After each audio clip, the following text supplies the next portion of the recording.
Progressive Christian devotional in 3 minutes or less. Growing up, this psalm was interpreted as, "Happy are those who follow the various rules and regulations we as a church have come up with." And to be honest, many of us weren't happy. The rules and regulations varied from standard evangelical stuff, no sex before marriage, make sure to believe the right things, to some rules that are extreme even for evangelicals, such as women had to wear skirts, not pants. Women had to keep their hair long, men, their hair short. Only women can use makeup and a minimum amount of that.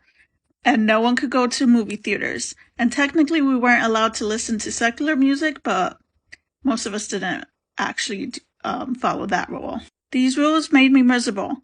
Not only were many of the rules sexist, but they were burdensome, which was a bit ironic since the church tended to preach that other religions had too many rules and were about legalism rather than a relationship with God. But now when I read this passage, my understanding of law is built on love. The rules and regulations my childhood church had were built on control. But when I think about God and God's law, to care for the poor and widows, to do justice, I think of love. And this law of love and justice is beautiful. It brings joy.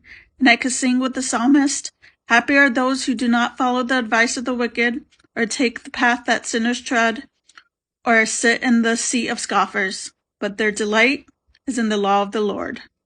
God's law brings liberation and freedom, and we should all delight in that. Prayer. God, thank you, because while we humans focus on perfection and creating a system of control, you focus on creating a system based on love and liberation. Reflection. How does our relationship with God and others change when we tie God's law to love and liberation?